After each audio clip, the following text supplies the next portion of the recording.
Hello, Pavlo. I am so excited to have you here and welcome to the Screw Being Unhappy podcast. Thank you very much for the invitation. And I am so excited that you accepted my invitation because I have to say it loud to everybody who is listening because Pavla, she is the reason why I started investing some of my money, and I believe lots of you who are listening will relate to me. I believe that investment is only for rich people or people who know very well about finances, and I had no idea what is investing about until I joined one of her amazing courses, and that's how I started investing. And I have been investing because of Pavla for the past 2 years, so I'm super excited, so I had to share it. And Pavlo, I know that you are interested in all things environmentally friendly things, but can you share with us why specifically one of your biggest focuses is sustainable investing? Okay, I think I would like to share my story first because then it will explain how I actually got to sustainable investing and why it is important for me. Actually, I started my project, which is called Za lepší život. It means something like for better life. I think about almost 10 years ago. And at first, it was only focused on zero waste home, not toxic, non-toxic products, for example, cosmetic and stuff like that. And it had nothing to do with the finances, like nothing, no finances, no investment. I didn't really care about it at the time. But because I studied at the Faculty of Economics, I kind of had some interest in finances. And gradually, I started learning about investments and basically how I can work with my money better. And because like on one hand, I cared about sustainability at home. I always went to package-free shops and I always chose some natural products and stuff like that. But on the other hand, I basically invested my money, for example, into fossil industry and basically into these, let's say, industries which are not really nice and which basically pollute the nature quite a lot. And I really felt like it was like I didn't really feel good about that because I knew that it wasn't really something which was aligned with my values, and I wanted to do something about it. I wanted to change that. So basically, gradually, I started learning something more about how to invest more in alignment with my values, and that's how I got into the topic because I really didn't want to put my money into fossil groups, into companies which pollute the nature in such a huge amount. So that's basically how I got to this topic. And now, because then I started sharing more and more about this topic, like in the public, and I was so surprised that people actually wanted to hear more about it. They were so invested in the topic, and they were actually that even such a topic as sustainable investing even exists because they didn't really realize that they could actually think about sustainability in terms of money. So I started sharing more publicly about this topic, and then basically because it got such a huge amount of interest, then basically my blog and my project kind of developed more from zero waste home to sustainable finances and to sustainable investing. So that's basically what I do now as my career.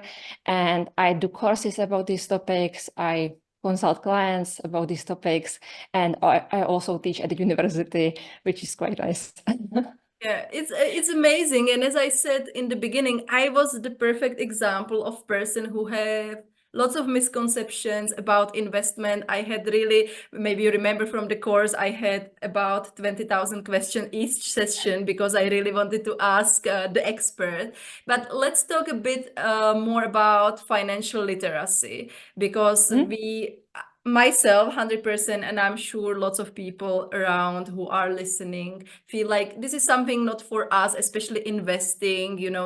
If you hear some Fortune 500, like what is it? It's for those men on Wall Street, right? Not for us normal people living our lives. So is it really that difficult to start investing, and is it only for those people on the Wall Street, or is it also for normal humans like me, you, and the men and women who are listening?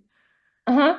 Actually, what you are saying is, I think, the biggest misconception which people have, because usually when I meet people for the first time and I talk about them, about investing, they always say, I don't have enough money for this. I only have, for example, like a small amount of money, but at the same time, it's not really a small amount of money for investing. So people usually think that they need to really have hundreds or more, like thousands, hundreds of dollars, like crazy money for investing. And actually, that's not true at all. We can always start with small amount of money, and then we can always add more and more gradually. But I think the first biggest, the most important step for the beginners is just to start investing with small amount of money, because then you can actually learn much more about investing. You see how it works, what is normal, what is not normal. And if you lose money, it's okay, because you only invested some small amount of money. So then you will not be so much worried as if you invested such a huge amount of money and you lost it. So I think it's actually much better to start with small amount of money than with crazy amount of money, because then like you don't really have to worry that much about it. So I think that's the biggest misconception. And another thing is that actually now there are so many platforms and apps which can help us with investing. So it's not really that hard to actually invest our money, because these platforms help us a lot with that. And we don't even have to like really specifically choose which funds we want or which stocks we want, but basically the platform will help us based on the, let's say, something like a test, introduction test, which you fill in, and then the platform will give you some options which are good for you based on your experience, based on your time horizon, based on the amount of money you want to invest, and then you will get the portfolio suggested by the platform. So I think the situation now in investing is much easier, because then you don't have to worry about so many things, and you can basically just use any platform, and the platform will do most of the investing instead of you. So I think it's really easy, and there are only some misconceptions about that. But I think like in the current situation, it's really easy to invest and to start investing even with some small amounts. And I appreciate that you said that it's actually advisable to start with the small amounts. Definitely. And also what I learned from you and the other books I read about finances, that is time is really important. So the sooner we start investing, and it applies to everything else in life, like exercising, saving money, sooner we start, then we get better results. And I'm just reading another book about the compound effect. It's called The Slight Edge, and it's about the same thing. Like if we start really small but do it consistently over a bigger period of time, that's when we get like the compounding effect and the benefits of this. So I just want to say to everybody, like, it's never too late to start, even when we feel, oh, we are now over 30 already and maybe we are too late, we will never invest, like make those millions. I don't think that's true, right? Yeah, I think that's the best time to start investing, because you usually earn some money because you don't study anymore, and you basically have some full-time job, you have some money extra, and basically you still have your whole life ahead of you. So you don't really have to worry that you will have retirement soon, but you still have basically 30, 40 years more to start investing and to invest actually. So I think that's the best time to start investing. And I would say it's never too late to start investing. It's always better to do something than nothing. Yes, For me. agree. And why I also jumped into your course 2 years ago is because I found it interesting, like sustainable investing, green, because I also studied environmental studies. Just yesterday, when I was checking your website, I learned you're vegetarian as well as me. So this kind of environment is close to me. And how do we actually make our investing more sustainable and green? What we should pay attention to, how we go about it? Actually, I think one of the biggest problems here is that sustainable investing doesn't have like a precise or specific definition, because basically it means something different for everybody. For example, like from my experience with my clients, for example, there is one group of people who hate technical companies because they think they are unethical, they really have huge problems with them. But for another group of people, technical companies are completely okay and they don't mind investing, for example, in Apple, Microsoft, Tesla, and these companies. So I think the first step is to actually define what is sustainability for you, because for every person it will be something different. Like for example, for some people it's important to invest only in renewables, only in, for example, some local companies, and they really hate some big corporations. They hate technical companies, for example, of course, fossil companies. But for some other people, they only don't want to, for example, invest in fossil companies, but for the rest of the investment area, they don't really care. So I think that's the first step. You just have to decide what is sustainability for you. And then based on basically your moral values, you will choose what is okay for you, what is not. And then you will choose the specific investments which you can invest in. So I think that's the basic for everything, just to like define for yourself what is important. And then basically everything gets easier because you know what you want and you know what you don't want. That's the first step, definitely. Thank you. I'm happy that you share actually and talk about the importance of our values because, and as you said it just a few minutes earlier, that you realized that whatever you were doing in the past, investing, it was not aligning with your values. And I think often we have the values, of course, like they are in us, but often life goes on, we have jobs, we are busy, we start having children, and we kind of push them a bit back and we forget about what is important to us. And it happened to me last year, like a few months ago. I was having a coaching session with my coach and we were talking about the values, and then I realized, oh, like environment is really important to me. And this year I haven't been doing anything except sometimes donating like some money to some organization I care about. And I decided I want to start doing something in our community here about. So we started a flower project with my son, but it's just, you know, we have the values, we care about the environment, and it's somehow easy to forget about our values in some areas of our life. So I really appreciate that you say that let's define like what's important for us if we want to support local companies, or if we want to support companies that, let's say, make solar panels, and just then invest accordingly. The I people can that just add, Mhm. if I can just, I'm sorry about that. If I No can just problem. add to that, because I got an idea from what you were saying. People always ask me like about the perfect sustainable solution for investing. And I always say like, you don't have to be perfect. You don't have to really do everything. You don't have to have the best sustainable investment because it doesn't exist. I always say like, at least try to find something better than what you are investing now. And that's what counts. You don't have to be perfect in your everyday life. You don't have to be perfect in your finances. But what is counting is that you are trying and you are looking for better solutions.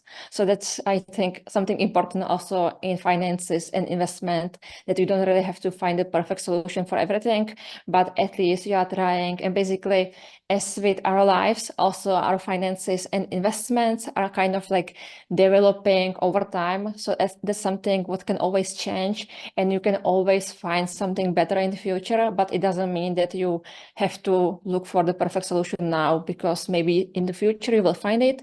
But for now, you have something what is still okay for you, what is the best option you found, but it's okay. Yeah.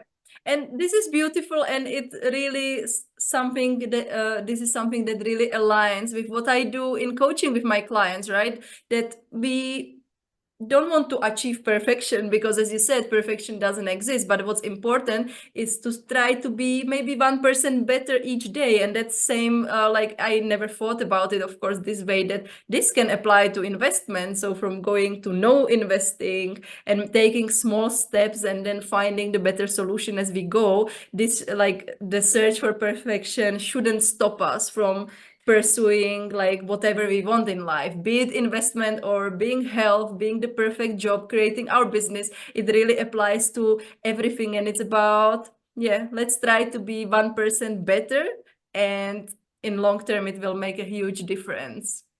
Exactly. And Pablo, because men and women who are listening, they are from all over the world. So regardless the country, the person who is listening and maybe thinking about, oh, what can I do to start investing? Because we know every country is different. There are different platforms up. So what would be the first steps anybody can take when it comes to sustainable investment right now? Mm-hmm. Yeah, okay. My advice is not about like specifically only to sustainable investing, but to investing in general. And it's actually something what I always tell to my clients. And what I always tell them is that first they should actually realize why they want to invest. Like, what is your goal? What do you want to achieve? In what time? In what time horizon? And what is the reason behind it? Because always there are some like instruments, like financial instruments, which you can use, but basically they are different for example, based on how much time you have for investing, or how much risk you can take, or for example, what is the amount of investment you can take. So I think basically you first have to really realize the goals, financial aspects of the investment, and basically the risk you are willing to take. And then based on these, let's say, factors, you can then decide what financial instruments you can choose and which are good for that. Because for say stocks are perfect for long horizons, but for example, if you want to buy a house in a year, that's not something you will use. But for example, if you want to buy a house, you will use something completely different. For example, you can only use banking accounts because they are basically for short terms, and it's much safer, you know. So basically, based on these factors, you will always choose the right instruments. It doesn't matter whether they are sustainable or not, because these factors always apply no matter what kind of investing, let's say, journey you will take. It's the same whether you care about sustainability or not, but they are really important for you to realize, and then you can only choose the specific instruments you basically want to use. Yeah. So again, the importance of why is important. It's really interesting how many parallels I see now, like talking to you about finance, investing, when it comes to all the other areas of our life, right? It's super important to know why we want to do it, and that's what keeps us motivated. And talking about coaching, the next question I actually wanted to ask you and it's because I have a couple of clients, and I'm a life coach. I don't specialize in finance, but I have a couple of clients with whom I work on their like finances, on the saving, on the investing, not from the technical perspective, because of course that I'm not the expert, but more about like creating the habits and kind of adjusting the lifestyle and maybe the limiting beliefs, the mindset. So according to you, which habits we need to develop or sustain to be consistent in investing? Uh-huh. I think actually the first step is not really related to investing as such, because it concerns the fact that you need to know where your money is going. Because if you don't really know where your money is going, usually what happens is that you say that you don't have money for investing. Because, for example, you don't know how much money you spend on food, how much money you spend on coffees, on restaurants, you know. So I think the first step for basically all the people is to actually follow their finances, and basically check how much money they spend on what areas, and then they can basically realize what money is basically wasted and which money they can use for investing, and they will not actually miss this money because they don't really need them in their everyday life, and they can kind of put them aside for their better financial future. So that's something I would definitely start with. And then when you actually have the money aside and you know you can invest them, then basically it relates to what I have already said before, that basically it's really important to decide on your goals and on your plans for the future. And then based on that, you will actually put your money to work in investments. And for example, what I think is much better is to have like monthly, let's say, I'm not sure about the right phrase for that, but basically on your bank account, you can basically set up that the money will be sent to your investments automatically, and you will not have to worry about it, which I think really makes life easier, because then you don't have to think every month that you should send your money to investment and you should do something about that. So I think these automatic payments basically make life much easier, and you will not even have to think about finances, but it will just be done automatically without your presence, and you will not have to spend your mind on that. And as with any other habit we want to develop, we need to make it super easy, right? Exactly. This is the exact example how to make this super easy. If we have the direct order in our bank accounts, we don't even know the money is going, we forgot about it, it's super easy. So if we want to now I'm forgetting English. If we want to develop a new habit, then we need to just make it super easy, and those old ones more difficult. So this is a great example, and that's how I do it as well. I don't have the automatic order, but I do it every time I kind of divide my finances once I receive all the income in the beginning of the month. So it became a habit. And going back to how you said that we actually first step is to realize where is our money going, because it's incredible how much wasted money we have in our life without even knowing, and we think we don't have money, but just really going to the bank statement and looking at what we are spending is incredible. And here comes to mind again the compound effect, and that's another finance book which I read some time back. It's called the latte factor, and it's about just skipping one coffee a day can make a huge difference in the long term. So I 100% agree that it's super important first to know where is our money going. Yeah, definitely agreed. Cannot agree more. And you mentioned that one of your favorite questions is when people ask you about your favorite investments. So what are your favorite investments? Yeah, actually, I have several investments which I really enjoy. I think the first one of them is actually into, basically in Czech, it's called like honey farm, but I'm not sure about the proper expression in English. But basically, that's like a project which has a lot of bees, and I mean, basically at this company, they produce honey or some honey wine, or what is it called? Basically products with honey.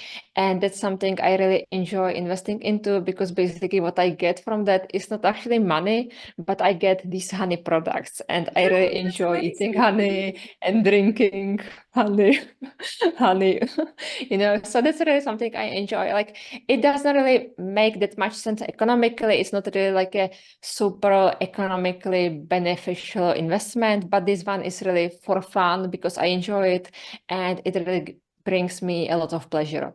Actually, one of my recent investments was, I think, a month ago, and it was into basically like energy, what is it called? Like energy project, basically, and it's like a community built energy studio or something like that, and they are going to produce some renewable energy, and we will see where it goes. It just started a month ago, so it is at the start of its journey, but it's quite nice. It's community driven, and I really hope it will work well in the future. But still, at the same time, like, it is risky. I really don't know how much money I will have from that, but these kind of investments are my favorite, and they are mostly like for my pleasure and joy.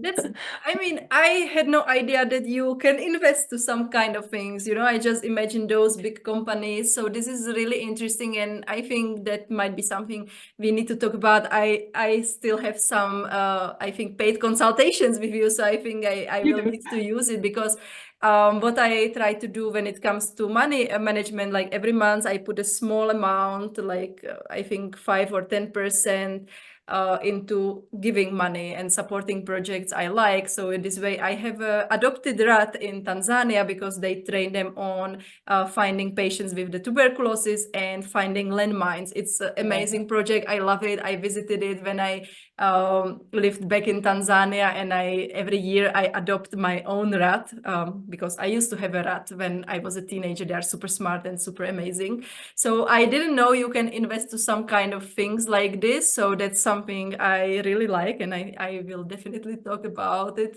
to you later on. As we are coming to the end, slowly, one maybe tricky question: what is the most uncommon advice you usually give to your clients? Okay, I'm not sure if it is uncommon or not, but it kind of relates to what we talked about previously. And I always say to my clients that basically not everything has to be the most economically rational thing. What I mean by that is that, for example, they can have different options where to invest, and they make sense for them, like in terms of time horizon, in terms of basically risk. But for example, from the point of like economical advantage, some of them are more, let's say, profitable, and some of them are less profitable.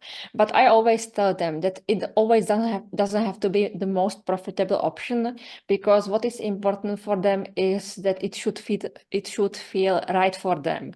And it's, for example, if for example, the most profitable option doesn't really sit well with them, I say, like, don't invest into that and choose the one which is much better for you because it is more aligned with your values. So I always say, like, it doesn't have to make sense always economically the most, but it should always make you feel right, and you should feel well about yourself. So I'm not really sure that's the common advice which is given by financial professionals, but when it comes to sustainable and ethical investing, I think that something would kind of make sense for me. Yeah, and I would think it's uncommon, because what I would expect is that the financial advisors will advise me go for what makes the sense financially and forget about ethics and sustainability. So I think now we are looking at it from entirely different angle, right? Like when we want to align it with the values of taking care about the environment and sustainability, like it's just different, like different approach, and there some things might be more important than others. So I think Yeah. that's fair and great advice. So thank you for sharing that. And because this podcast, it's about action and inspiring the men and women who are listening, so I have 3 quick questions for every guest, so that our guests who are listening can get inspired too. So what is the one thing that lifts you up when you feel down? Actually, this question is quite easy because I would always say my cats. I'm crazy about cats and I always cuddle with them, and that's something which really calms me down and makes me feel happy. So cats always.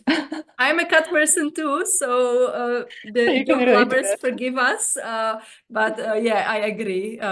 Usually, when I leave my office, I find my cat sitting on my things at the desk. The other time, I was recording some video, and half of the video is the cat looking in the camera. So I understand, but they are amazing.